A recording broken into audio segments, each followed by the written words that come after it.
हरियाणा विधानसभा चुनाव का सियासी पारा चढ़ा हुआ है। पार्टियां अपनी लिस्ट भी लगातार जारी कर रही हैं।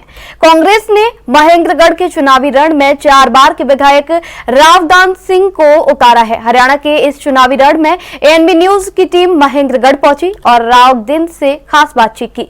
इस दौरान रावदान ने मैं पार्टी का धन्यवाद करता हूं कहा। साथ ही उन्होंने कहा कि जिन्होंने मुझ पर विश्वास जताया है, साथ ही बीजेपी को भी आड़े हाथों लेते हुए कहा कि बीजेपी के 10 साल के राज में कुछ काम नहीं हुआ। और क्या कुछ कहा सुनाते हैं आपको।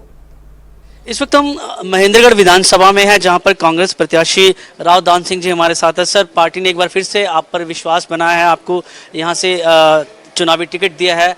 क्या कहेंगे इस चीज को लेकर? कैसा आगे का आपका प्लान रहेगा?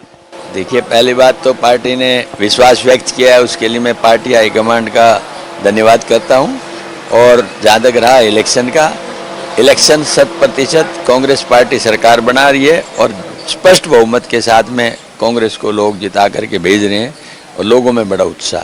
सर, इससे पहले जो विधायक रहे हैं रामविलास शर्मा जी, वो आपके यहाँ शिक्षा मंत्री भी रहे हैं। क्या उनके रहते हुए कुछ यहाँ पे काम हुआ जो अब अगर आपकी सरकार आती है जो नहीं हो पाए वो आप कर पाएंगे? बिल्कुल, भाजपा के राज में कभी कोई काम नहीं हुआ। 10 साल से तो हो ही रहे हैं, उससे पहले भी कभी नहीं हुआ। जो कुछ काम हुआ कांग्रेस राज में हुआ और फिर मौका मिलेगा तो विकास की जो लड़ी टूटी थी उसको दोबारा से जोड़ करके विकास की डोर को आगे बढ़ाएंगे।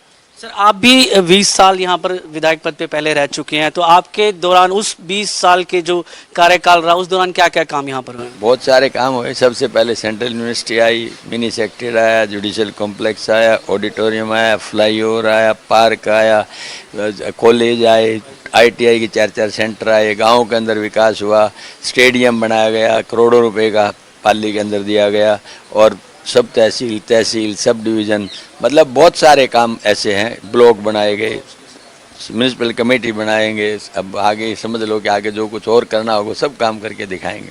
तो सर, इस बार चुनाव में क्या मुद्दे रहने वाले हैं जिनको लेकर आप जनता के बीच में जाने वाले हैं? सबसे बड़ा बेरोजगारी, उसके बाद महंगाई और फिर विकास और फिर कानून व्यवस्था। 4 मुद्दे हैं मेन जिनके ऊपर फोकस रहेगा ताकि लोग इलाके के लोगों को शांति मिले, विकसित हों और बच्चों को उज्जवल भविष्य के लिए IMT और मेडिकल कॉलेज की सुविधाएं, ताकि हेल्थ ठीक रहे। ये हमारे बेसिक इश्यूज रहेंगे। जी, अगर जैसे आप चुनाव में जीत कर आते हैं, जनता आप पर विश्वास करते फिर से सत्ता में लाती है, तो सबसे पहला कार्य आपका कौन सा रहेगा? सर, सबसे पहला कार्य ये रहेगा, हम IMT बनवाएंगे यहाँ, ताकि आने वाले समय में युवकों को एक रोजगार के लिए रास्ता मिले और उनके भविष्य के अंदर जो आज असमंजस की स्थिति है वो दूर हो जाए और उनको अपने जीवन में आगे बढ़ने का अवसर मिले। महेंद्रगढ़ की जनता से क्या अपील करना चाहेंगे? अपील महेंद्रगढ़ जनता से मेरी ये है कि उन्होंने बड़ा प्यार, सहयोग, साथ हमेशा दिया है।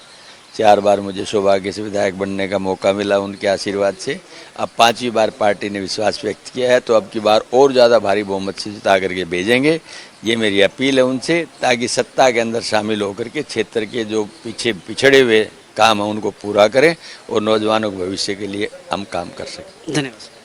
ठीक है, धन्यवाद। तो ये थे हमारे साथ कांग्रेस के जो प्रत्याशी है रावदान सिंह जी, जो पिछले जो भाजपा की सरकार से उससे पहले जो 20 साल जो है कांग्रेस के जो है विधायक रह चुके हैं यहाँ से। इस बार फिर से कांग्रेस पार्टी ने जो है इन पर विश्वास जताया और फिर से इनको टिकट देकर जनता के बीच में भेजा है। तो देखना ये होगा क्या इस बार ये जो सीट है महेंद्रगढ़ की, क्या इसको जीत कर ये कांग्रेस की झोली में डाल पाएंगे? कैमरामैन संदीप के साथ मैं अरुण कौशल, ANB न्यूज़।